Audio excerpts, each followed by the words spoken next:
Mirá, cuando quieras.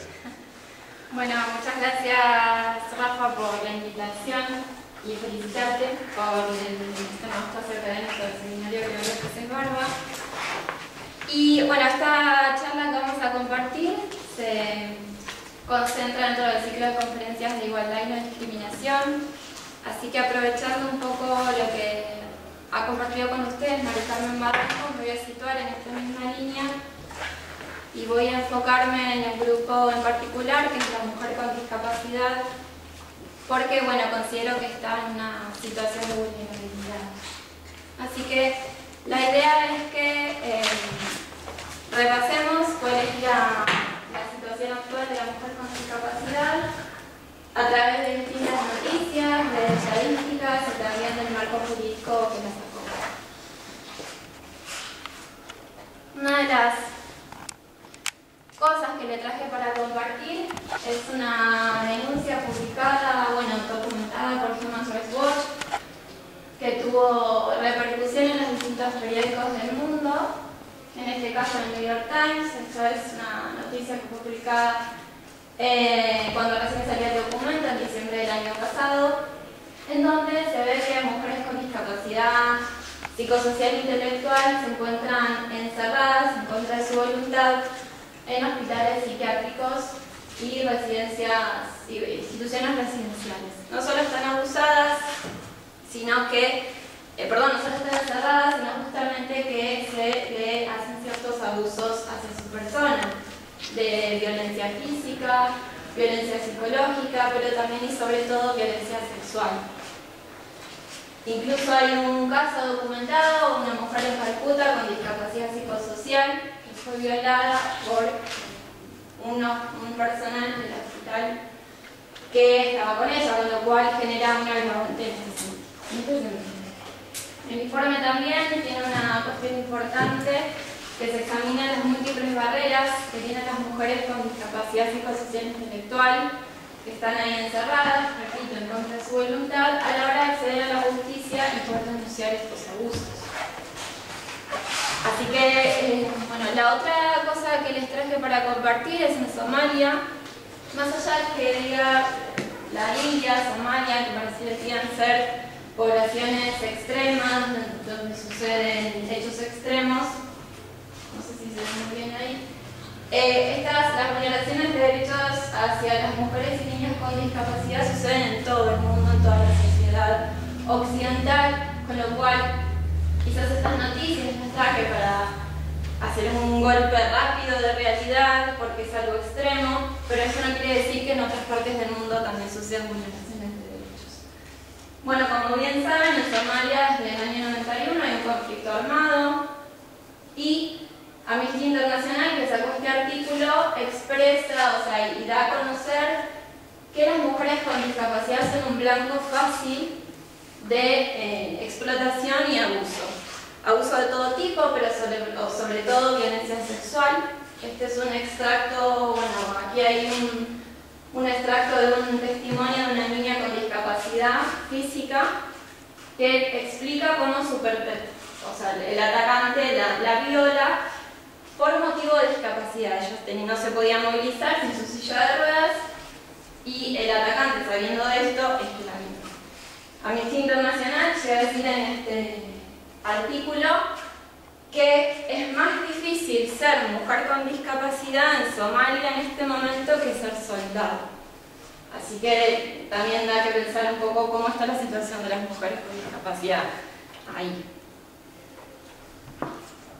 Esta realidad que se encuentra en las noticias y que se encuentra en todo el mundo, incluso en Europa, como les contaba hace un rato, quizá no están extremas, pero sí vulneraciones ocurren, se repercute en ciertas estadísticas que les voy a comentar.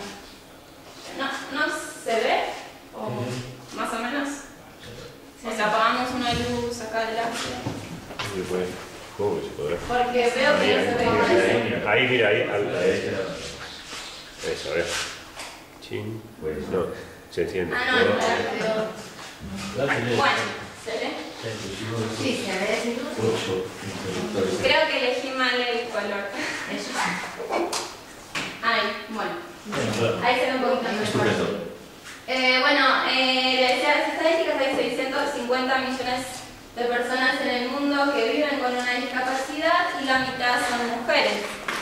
Respecto de la educación, la tasa de alfabetización en el mundo de las personas con discapacidad es del 3% y de las mujeres con discapacidad es el 1%. Para ser un poco más gráfico, de cada 100 personas con discapacidad, solamente 3 están alfabetizadas, de las cuales 2 de esas alfabetizadas son hombres y una sola es mujer. Y así si seguimos con los números multiplicando, ¿no? Estas estadísticas son de la UNESCO, que también muestran que las mujeres con discapacidad no completan en igual medida las formaciones tanto de educación, profesionales y laborales que los hombres con discapacidad. Y esto tiene que ver mucho en el comportamiento del Estado a la hora de invertir o no en las personas con discapacidad, en este caso educación o empleo. Por ejemplo, Suiza invierte más, estos son datos, en este caso el Consejo de Europa invierte más en la reinserción laboral del hombre con discapacidad que la de la mujer con discapacidad. En Rusia, India, Jordania, los entrenamientos que le dan a los hombres con discapacidad apuntan a un trabajo mejor remunerado que el de la mujer con discapacidad. Esto tiene mucho que ver, por supuesto, con lo que es el trabajo y el empleo.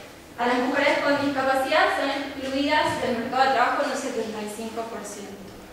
Y en los países desarrollados hasta en un 100%.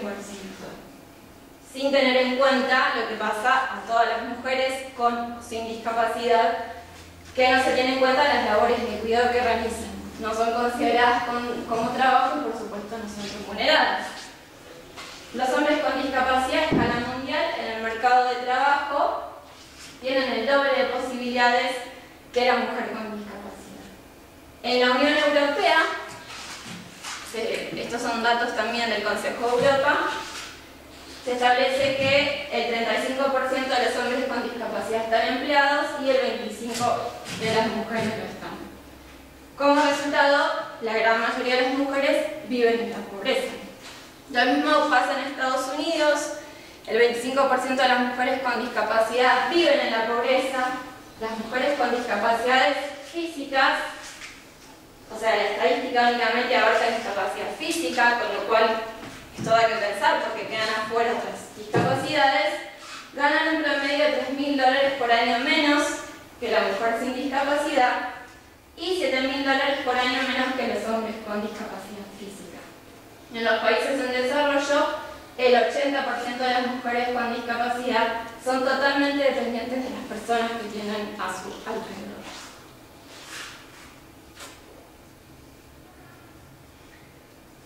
Respecto de los derechos de familia, el porcentaje de mujeres que están institucionalizadas es mucho mayor que el de los hombres. En esto hay que añadir que a la discapacidad que más se la institucionaliza es a la discapacidad psicosocial e intelectual.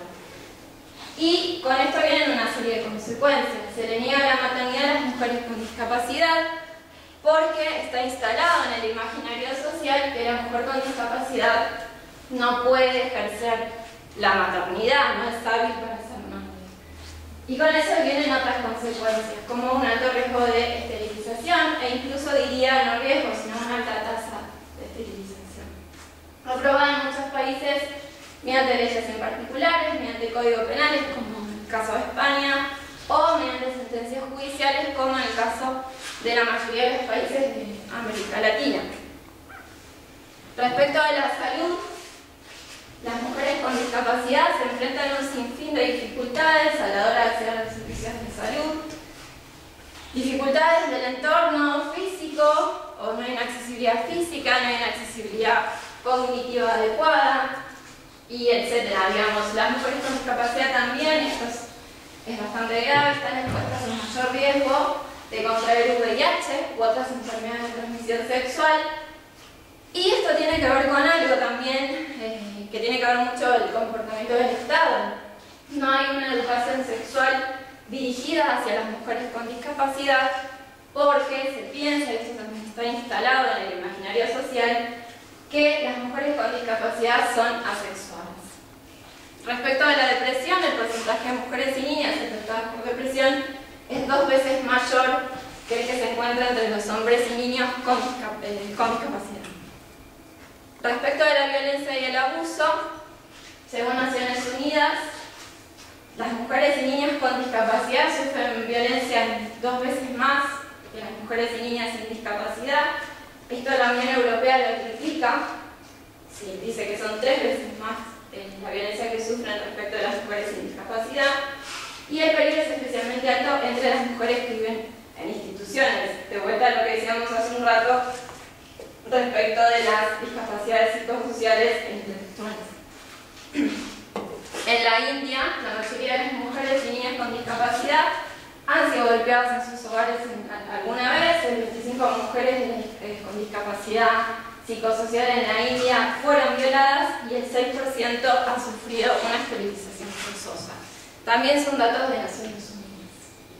Bueno, hasta aquí un poco lo que quería comentarles era, de manera rápida si se quiere, cómo son los números, que en realidad no son números, sino que son personas, cómo afecta la discriminación, cómo vulnera los derechos de la mujer con discapacidad.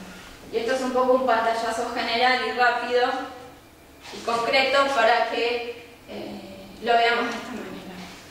Antes de avanzar, sí me gustaría dejar en claro que tanto el concepto de discapacidad como el de género son conceptos que están socialmente construidos, no vienen con la persona. El concepto de discapacidad, muy brevemente, es el encuentro entre el impedimento de la condición individual de la persona y las barreras de su entorno, ambiental o actitudinal. Por ejemplo, para ser más gráfico, una mujer o una persona que no se puede movilizar con sus pies, sino que lo tiene que hacer en silla de ruedas y quiere acceder a un edificio y el único acceso que hay son escaleras, ahí se deviene su discapacidad física. Una persona que tiene el síndrome Down y tiene que firmar un documento, y un documento en un lenguaje muy técnico, no hay una accesibilidad cognitiva adecuada, deviene la discapacidad intelectual. Y así con el resto de las discapacidades. Es una situación de la persona. Con el género pasa lo mismo, es el encuentro entre el sexo predeterminado de la persona y el entorno de la sociedad. Dejando en claro esto, la pregunta que me haría respecto al marco jurídico es ¿cómo están o cómo estuvieron las mujeres con discapacidad en los instrumentos de Naciones Unidas? Como saben, o no, la discapacidad tuvo distintos tratamientos a lo largo del tiempo y con eso se desarrollaron distintos modelos. El modelo de prescindencia, en donde se prescinde de la persona con discapacidad; el modelo médico, en donde lo que se hace es tratar a la discapacidad como una condición pura y exclusiva de la persona. Se piensa que la discapacidad es una enfermedad de la persona, con lo cual se la medicaliza continuamente a fin de que pueda integrar la sociedad. Hasta que no esté curada de esa discapacidad, no puede integrar la sociedad. Y el modelo social es un modelo inclusivo con una clara perspectiva de derechos humanos, y como explicaba recién el concepto, lo que pretende hacer entender es que la discapacidad es una situación de la persona. Así todo, la Asamblea General y Naciones Unidas no siempre tuvo esta perspectiva, sino que fue cambiando a lo largo de los años. Por ejemplo, en la Declaración Universal de Derechos Humanos del 48 no se menciona a las personas.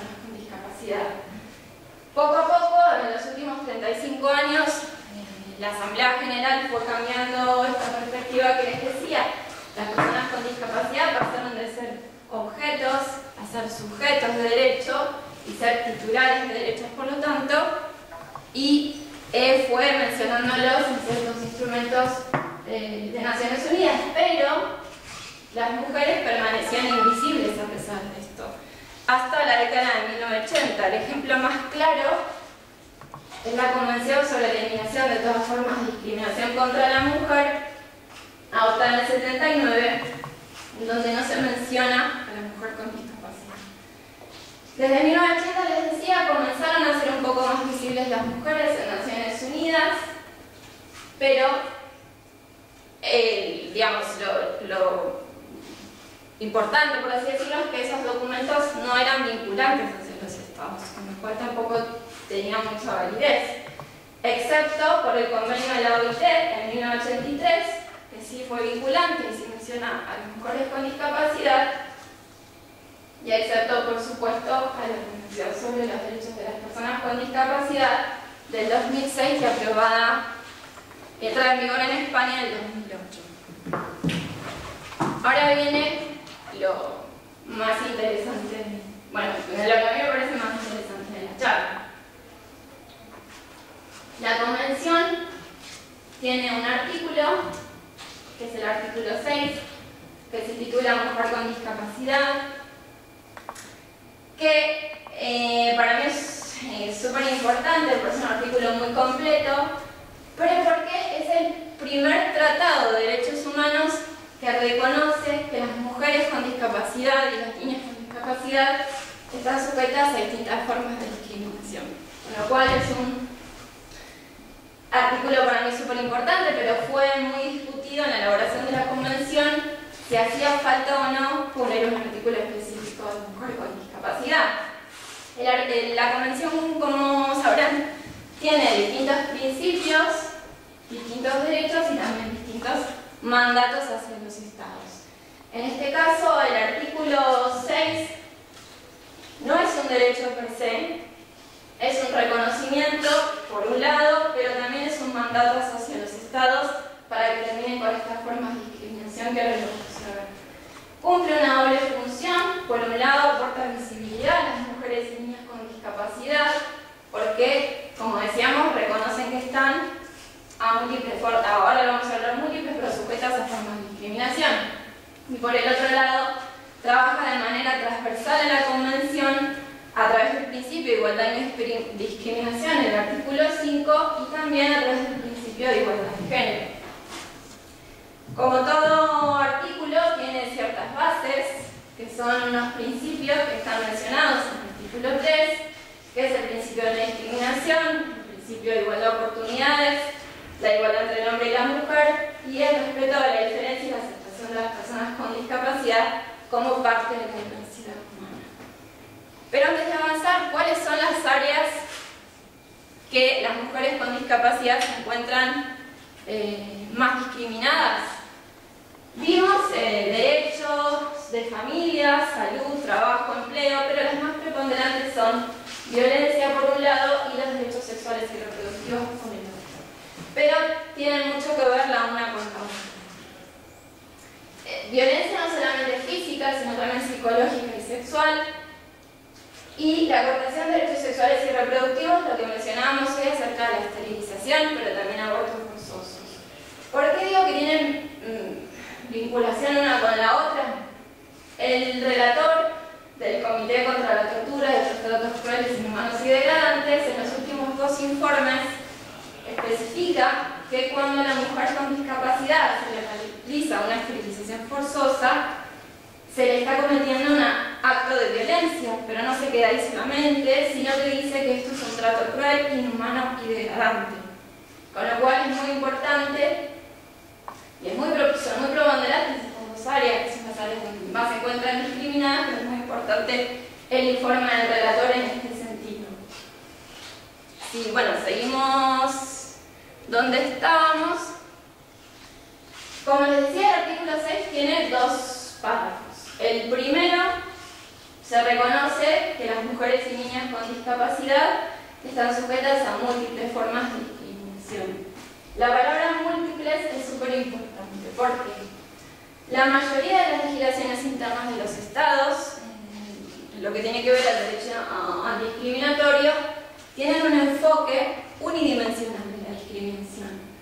Con lo cual, que la Convención explícitamente ponga que están sujetas a múltiples formas de discriminación, me hace dar cuenta que el enfoque unidimensional no es adecuado cuando hablamos de la discriminación a mujeres y niñas con discapacidad. ¿Por qué?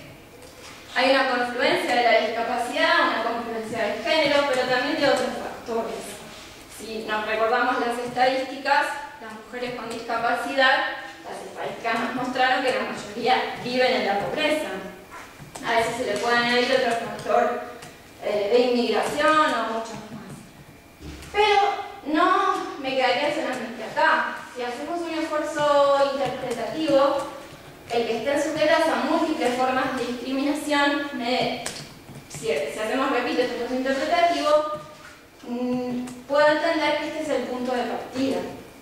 A lo que quiero llegar es a la discriminación interseccional, que muy brevemente es una única forma de discriminación donde se vinculan las distintas capas de identidades de discriminación y forman esta única forma de discriminación. Por lo que les decía recién, hay muchos factores a tener en cuenta a la hora de hablar de mujer y niña con discapacidad. ¿Pero eso por qué? No es lo mismo abrir un expediente por discriminación por motivo de género, otro por motivo de discapacidad, otro por motivo de pobreza, que eso, vincularlas una con la otra por distintos factores, pero que forman una única forma, un único tipo de discriminación. Así que yo tomaría que la múltiple forma es el punto de partida. Y este segundo párrafo, además, insta a los estados a eliminar estas formas de discriminación. Esta es una obligación que no sale solamente del artículo 6, sino que también deviene del artículo 5.2, en donde los estados, además de prohibir cualquier tipo de discriminación por motivo de discapacidad, insta a los estados a que protejan a las personas con discapacidad por otras formas de discriminación que se puedan suceder, en razón de su sexo o género. Yo lo interpreto como género porque hay una cosa que me olvidé decir, que el artículo 6, cuando habla de mujer con discapacidad, considero dos cosas. Mujer, estoy hablando de género, con lo cual las personas transgénero yo las considero en mi análisis y entrarían en el artículo 6. Y además, esto sí lo dice el comité, que mujer también se considera, en este caso, a las niñas menores de 18 años. A las mujeres menores de 18 años también están en el artículo que se titula Mujer con discapacidad. Ya dichas estas dos cosas, el segundo párrafo es lo que lo hace, para mí, bueno, genial, capaz es una expresión muy argentina, pero un buen artículo, lo hace completo. Dijimos que la Convención reconoce por un lado la discriminación de la mujer con discapacidad, por el otro lado insta a los estados a terminar con esa discriminación y por otro lado no solamente hace esto, sino que acompaña con medidas de empoderamiento hacia la mujer con discapacidad. De nada sirve que el Estado cambie su legislación si la mujer y la niña con discapacidad no conocen de sus propios derechos. Con lo cual, en el segundo párrafo habla de que se asegure el pleno desarrollo de la antipotenciación de la mujer. ¿Cómo se puede hacer esto? A través de medidas temporales, podría estar bien, pero siempre considero acompañando con una medida de largo plazo, y además porque el empoderamiento impacta en las distintas personas, no solo en las mujeres con discapacidad, sino también en la sociedad, que eso después lo vamos a ver. Hasta aquí lo que es, digamos, el artículo 6. Respecto de las obligaciones de los estados, que sería un poco el repaso de lo que vimos hasta ahora, obviamente tienen la obligación de respetar, proteger y cumplir la Convención, teniendo en cuenta el principio de igualdad de género y de no discriminación, el principio de igualdad de discriminación, el principio de igualdad de género, porque como pudimos divisar a lo largo de la charla, las mujeres y niñas con discapacidad se encuentran en tienen una historia de marginación, con lo cual, como decíamos recién, los estados deben actuar por dos vías. Por un lado, a través de la no discriminación, de las medidas para terminar con esa discriminación, y por otro lado, a través del empoderamiento. ¿Cómo? A través de políticas públicas, garantizando el igual reconocimiento como persona ante la ley. Es necesario y obligatorio que a las mujeres se les reconozca la capacidad jurídica, garantizando el acceso a la justicia y a la salud, etc. También revisar la legislación interna, en concordancia con la Convención, que se prohíba la discriminación hacia mujeres y niñas con discapacidad, en lo que se refiere a todos sus derechos, civiles, políticos, económicos, sociales y culturales también. Elaborar una legislación apropiada en derecho antidiscriminatorio que incluya la discriminación múltiple interseccional, lo que hablábamos hoy. La Convención es clara al poner discriminación múltiple que el enfoque unidimensional de las legislaciones internas de los estados, que se encuentran en la mayoría de los estados, no es adecuada si hablamos de discriminación de mujer y niña con discapacidad. También modificar o derogar leyes, reglamentos, costumbres que constituyan discriminación, tanto sea por motivo de género o por motivo de discapacidad.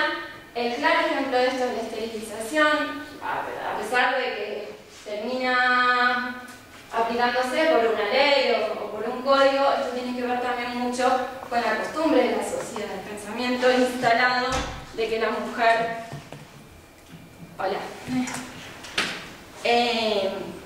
se la puede esterilizar, ¿sí?, en contra de su voluntad. Además, crear programas de empoderamiento y de toma de conciencia en y para la sociedad civil. Y esto es un poco lo que quería traer, ¿no? Me parece que más allá de que estas sean obligaciones de los estados, nosotros como ciudadanos, como sociedad civil, tenemos ciertas obligaciones. Cada uno a nuestro lugar lo puede hacer de diferente manera, pero saber que los números que explicaba hoy de las estadísticas no son números, sino que son personas. También que esos números, a pesar de ser abultados, le faltan números, porque en las estadísticas de las personas con discapacidad en general no hay un desglose claro del género. También, por ejemplo, en el caso de Estados Unidos se mencionaba la discapacidad física, pero quedaban afuera el resto de las discapacidades, con lo cual creo yo que faltan números en ese sentido. Pero ser conscientes de que esos números son personas, de que esto no sucede solamente en la India y en Somalia, sucede en toda la sociedad, la sociedad occidental, en Europa sucede la vulneración del derecho de la mujer con discapacidad, y creo que el primer paso para eso es tomar conciencia de esto, de que esto sucede, de que esto es real, y de que podemos hacer cada uno, creo yo, de nuestro lugar, aportar algo para terminar con estas formas de discriminación. Bueno, nada más, un poco quizás corto, pero bueno, muchas gracias.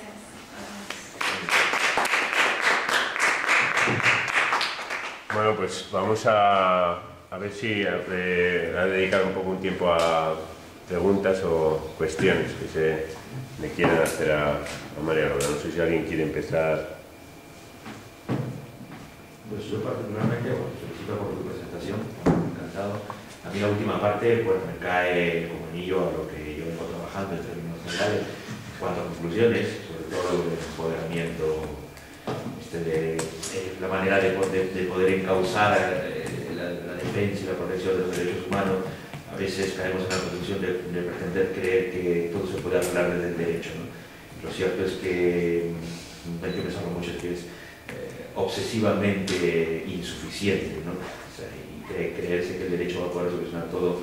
Hay que bajar otra vez a lo que yo llamo, y lo llamo así en mi tesis, la transversalidad humana, ¿no? O sea, si no entendemos que cada problema de derechos humanos, cada indefensión de derechos humanos parte de un sólido concepto humano. O sea, si yo quiero pretender defender un derecho solo desde el derecho en sí, y olvido que el derecho realmente lo que está pretendiendo es organizar la sociedad, pero en tanto sociedad humana, entonces no voy a solucionar nada, ¿no? O sea, no voy a pretender desde la norma solucionar un tema que es realmente intrínseco al ser humano. Lo que estamos defendiendo es lo que no hace. Si yo quiero pretender el derecho de la mujer, me explico mejor, olvidando mi condición humana y pretendo ver al hombre como el enemigo, el que va en contra mío, entonces al final de cuentas la mujer no es distinta que el hombre, ni la persona con distinta capacidad es distinta que la persona que es supuestamente normal.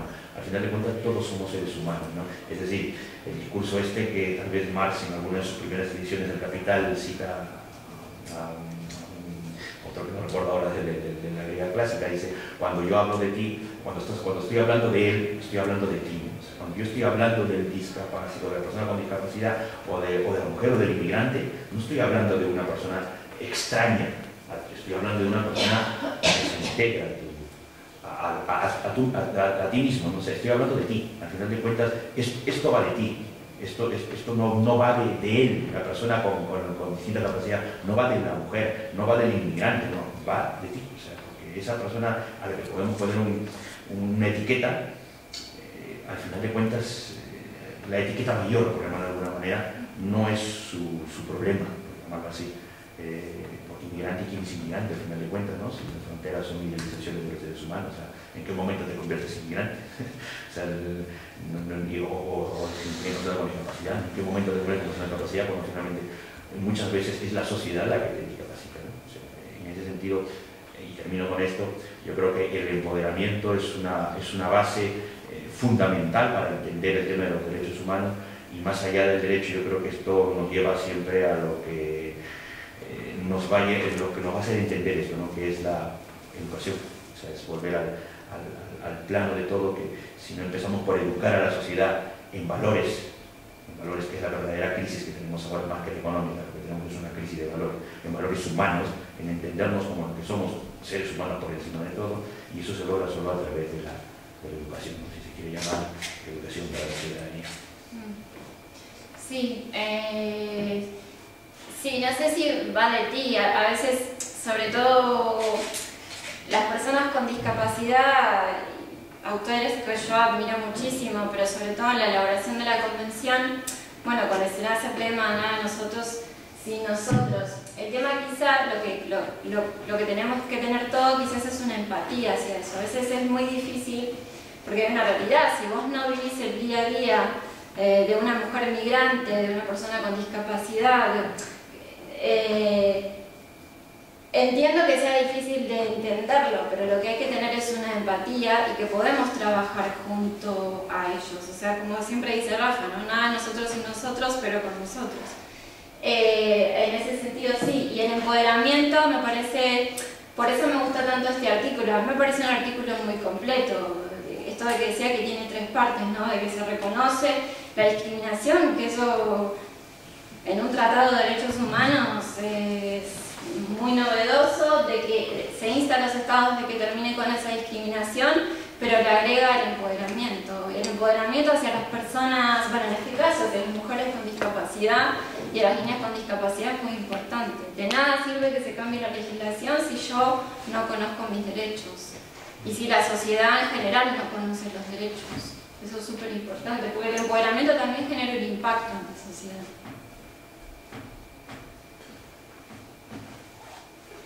¿Alguien quiere preguntar? Bueno, yo por hacer un poco de abogado del diablo, porque también estas cosas pues las hemos discutido mucho y entonces pues, un poco a lo mejor tendría gran cosa que preguntar, pero sí hay un tema que me parece importante, que me parece muy controvertido, que has hablado en mi intervención y que me sorprende mucho que nadie te haya preguntado nada, entonces te pregunto yo, aunque sabes que, bueno, que lo tenemos entre nosotras igual ya más que hablado. Y es en relación con la esterilización forzosa a mujeres y a niñas con discapacidad, que en el caso español el Código Penal considera que no comete delito quien realiza una esterilización forzosa a una mujer o a una niña con discapacidad, y esto se justifica en la necesidad de proteger a la mujer o a la niña con discapacidad, y este argumento pues a mucha gente le convence, y entonces pues me gustaría que profundizases un poco las razones por las que desde una teoría de los derechos humanos no se puede justificar este tipo de prácticas. La razón, creo yo, principal es el respeto hacia la voluntad de la persona, ¿no? El comité incluso, bueno, tiene mucho que ver con el tema de la capacidad jurídica. El comité en su observación explica que esto del interés superior no es el interés superior, sino es el respeto de la voluntad de la persona. Y ahí quizás es donde surgen las dudas de las personas y justificar esto para, como vos decías, para proteger a la persona. El tema es que tenemos que salir del estándar, de la comunicación inclusive estándar. Bueno, hay un autor que se llama Bach que trabaja muy bien este tema, que explica que todas las personas tenemos voluntad. Lo que quizás sí tenemos son distintas formas de expresar esa voluntad, pero eso no quiere decir que la voluntad no esté. Esto por un lado. Por el otro, a nivel médico, científico si se quiere, en Nueva York están desarrollando bueno, no no sé explicarlo muy bien porque es muy científico, pero como una cosa como muy tecnológica para las personas que están en coma o en lo que se llama estado vegetativo, digamos que han tenido un accidente, no es que siempre estuvieron así, que pueden medir a través de estas cosas técnicas y médicas su voluntad. Pero también hay miles de formas.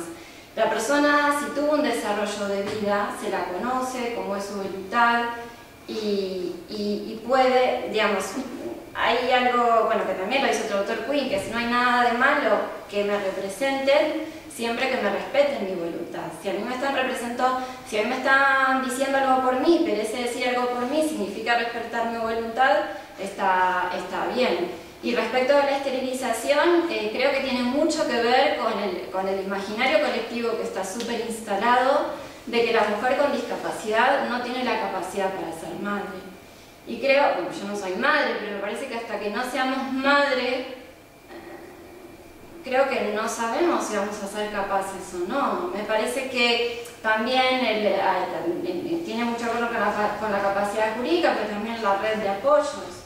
Uno no va a estar solo, uno puede estar acompañado y ejercer la maternidad con otras personas. De hecho, hay sentencias, bueno, una realidad que sería innovadora en este sentido, en donde se hace una maternidad asistida. Es la madre quien ejerce su maternidad, pero asistida por la madre, o sea, la abuela de la niña o del niño. Es una mujer que tenía una discapacidad psicosocial y la jueza tuvo la gran imaginación para poder seguir, que la persona siga continuando ejerciendo su maternidad, pero bueno, en este caso hacía falta o que una persona la ayudara y en este caso tenía a su propia madre y es una maternidad asistida.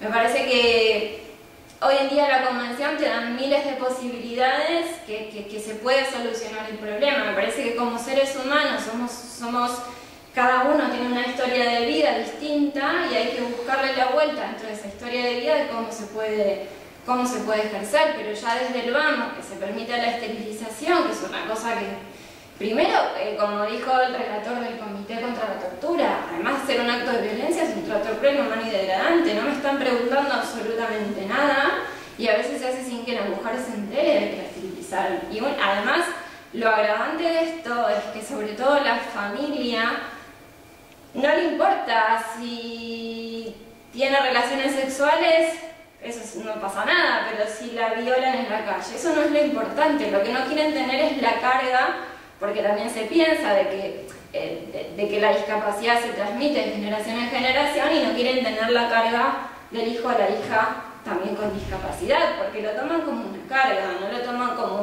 como parte de familia. Esto no pasa en todas las familias, pero sí es verdad que sucede. Así que, sí. Yo te voy a preguntar también alguna cosa. Es cambiando mucho el tema, ¿no? Pero la conexión mujer y discapacidad, o sea, uno puede ver que despacio, ¿no? Pero se han producido ciertos avances en relación con la discriminación de la mujer y también cuando uno piensa en dobles discriminaciones, ¿no? O sea, cuando uno piensa, por ejemplo, dice, bueno, colectivos, situaciones en donde hay discriminación, entonces uno dice, bueno, mujer inmigrante, y uno piensa que, no lo sé, porque yo aquí ya empiezo quizá a no tener datos o no haberlo estudiado lo suficiente, ¿no? Pero bueno, mujer inmigrante, sí que parece que no hay tanta discriminación, o sea, no hay tanta distinción entre hombre inmigrante, mujer inmigrante, o la discriminación que hay viene por la condición de mujer, pero no añade nada el otro término. Se han producido avances, a ver a dónde voy, se han producido avances mujer inmigrante, mujer, no sé, de un determinado colectivo religioso, ¿no? Por las causas de discriminación habituales. Es posible que quizá mujer con una determinada orientación sexual. Pero en cambio igual mujer, esos avances no se han producido tanto cuando es mujer con discapacidad. ¿Y por qué puede ser eso? no sé si no sé, igual me dices, pues no sé, pero ¿por qué puede ser eso? O sea, ¿hay alguna razón? Yo pienso en alguna. No, pienso en alguna, pero quiero saber... pienso en alguna, quiero decir, vamos a ver, pienso en alguna, sí, vamos a ver, pero que igual puede ser, y quiero saber si tú, o sea, igual puede tener que ver con el propio discurso, o sea, antidiscriminatorio, o no. Sí, yo creo que, por un lado, me parece, en la teoría, o sea, no a nivel práctico, a nivel teórico, que después se reproduce en la práctica, me parece que cuando hablamos de género, o cuando hablamos de mujer, como vos decís, se menciona mujer migrante, mujer indígena, pero no está tenida en cuenta la mujer con discapacidad. Y cuando hablamos de personas con discapacidad, y esto, bueno, no somos muchos hoy, pero si les haría cerrar los ojos, lo estoy segura y apuesto a que lo primero que se les viene a la mente es un hombre con una silla de ruedas. Entonces, también están dejadas de lado las discapacidades, sobre todo las que decía, ¿no? Las que están institucionalizadas, psicosocial e intelectual. Me parece que esto de la teoría también se traslada a la práctica. Creo que sí, que es como también por cómo está concebido el derecho antidiscriminatorio. Esto que tiene la Convención de la Discriminación Múltiple me parece súper genial, porque siempre se piensa de un enfoque y creo que se debería igual aplicar a también personas que se encuentran en otra situación de vulnerabilidad. Pero si nos fijamos en las estadísticas, la mayoría de las mujeres con discapacidad viven en la pobreza. Me parece que también tiene que ver por esto de que son personas con discapacidad, son asexuadas, creo que también tiene mucho que ver con eso, entonces sus derechos reproductivos no los tienen en cuenta. Incluso, como decía, en la convención fue súper discutido si hacía falta o no un artículo de mujer con discapacidad, porque bueno, está mencionado en el preámbulo, cuando se habla de salud se sabe que se está hablando de mujer, pero la verdad que enhorabuena que lo hayan puesto, porque además de aportar esta visibilidad, de tener un artículo específico, hay que hacer un esfuerzo interpretativo, porque la convención no lo dice, y leerlo de manera transversal a toda la convención. Específicamente el problema también tendría que analizarlo. No, pero puede ser también, o sea, puede ser, creo que está en lo que decías, ¿no? Pero ahora yo estaba pensando, vamos a ver, tú lo has trabajado en un papel, ¿no? Todos estos temas, ¿no? Pero estaba pensando que igual era lo que al final seducía ese papel. Cuando tú, no lo sé, igual estoy repitiendo lo del papel, me lo dices, pero cuando examinas el discurso reivindicativo de derechos de las personas con discapacidad, ese discurso igual es un discurso de hombre, quiero decir, que tiene el modelo de hombre, ¿no? Y un poco lo que se intenta finalmente es que, o sea, el modelo está ahí y lo que se busca es decir, bueno, si pueden funcionar las personas con discapacidad, claro, con independencia de su sexo, o sea, de su género, lo que sea, pues pueden funcionar como un hombre normal. Es decir, el estándar de normalidad, al final, cuando se busca superar barreras o estereotipos relacionados con la capacidad, es el del hombre, ese es el modelo, ¿no? Y la lucha de las mujeres, no de todo, pero en muchos casos ha sido también, cuando se ha relacionado con la capacidad o con cuestiones de capacidad, el demostrar que son iguales de capaces que los hombres, ¿no? Entonces igual al final eso es lo que hace que la unión mujer-discapacidad, ¿no? Al final ahí se haya avanzado mucho menos, por los problemas que tenemos en general con la discapacidad, pero cuando se asocian a la mujer, pues aparece en todo esto, ¿no?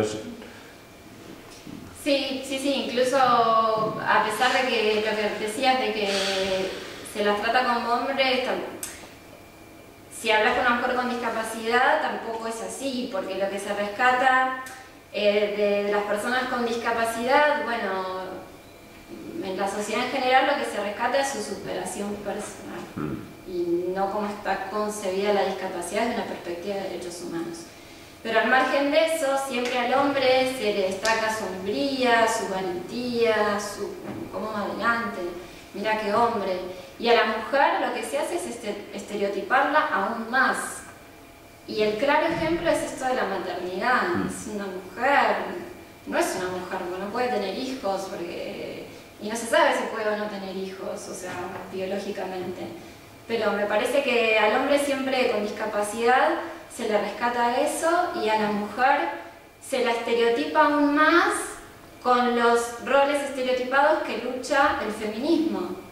Pero bueno, ya entraríamos también otra vez, el feminismo no habla de la mujer con discapacidad. Pero bueno, Bueno, a mí me ha sorprendido mucho, uno de los datos que muchos me han sorprendido, pero sobre todo me ha sorprendido mucho que en Estados Unidos los hombres con discapacidad física tengan $4.000 de salario por encima de las mujeres sin discapacidad, sí, al menos 7.000 y 3.000 las mujeres. Sí, a mí me ha sorprendido mucho. Entonces son 4.000 más. Ahí también hay un claro concepto. Claro. Esto que decíamos, ¿no? Que rescata la hombría del hombre e incluso, bueno, gana más que las mujeres sin discapacidad física. Sí. Pero bueno, no es esto lo que va. Yo solamente estoy parcialmente de acuerdo con vosotros. O sea, me parece que es verdad que a las mujeres con discapacidad se las ha invisibilizado, pero también me parece que se ha invisibilizado a todas las otras mujeres cuando no son la mujer del hombre blanco. Quiero decir, y en parte tiene que ver con el feminismo y en parte tiene que ver también con cómo se ha construido el derecho antidiscriminatorio, que se ha construido primero en relación con las discriminaciones de los hombres, sobre todo afroamericanos, de los hombres negros, y después con las discriminaciones de las mujeres europeas, fundamentalmente. Entonces me parece que no lo tenemos resuelto, ni siquiera creo desde la teoría del derecho antidiscriminatorio, porque cuando te fijas en las discriminaciones, el análisis, el término de comparación que utilizas es haber en relación con las mujeres, haber en relación con las personas, no sé, con las personas romaníes, ¿no? Con el parámetro del hombre, y entonces ocurren casos como el que tú citabas el otro día, la nena era, ¿no? Del matrimonio gitano, que el análisis se hace primero viendo si se le ha discriminado como romaní y luego viendo si se le ha discriminado como mujer, pero es que las formas de discriminación que sufren las personas cuando coinciden varios motivos de discriminación escapan a las formas de discriminación que sufrimos cuando tenemos un solo motivo. El problema de esta mujer no era que fuera mujer, ni tampoco que fuera romaní, era que era mujer romaní. Entonces asume unos roles por ser romaní y asume unos roles por ser mujer, pero también asume esos roles de mujer romaní que ni las otras mujeres ni los otros hombres asumen. Y eso es lo que escapa. Porque no, la discriminación interseccional o antes se llamaba múltiple no es la suma. Es que son formas específicas, que es lo que... Bueno, de hecho, el concepto de discriminación interseccional es elaborado por una mujer negra que veía su propia discriminación, que es como el ejemplo que hablas de la romaní. Pero yo me temo... Por ser negra, por ser mujer, pero... Yo me temo que finalmente, o sea, finalmente es una cuestión que está muy asociada a la cuestión de la capacidad. Es decir, cuando tú tomas como modelo el hombre blanco, sí. O sea, al final ese estándar es porque nadie es tan capaz como el hombre blanco, ¿no? O sea, y me parece que al final... El derecho yo creo que se traduce en eso. Y el derecho cotidiano, en las instituciones del derecho civil, se traduce en eso. Oye, y otra cosa también...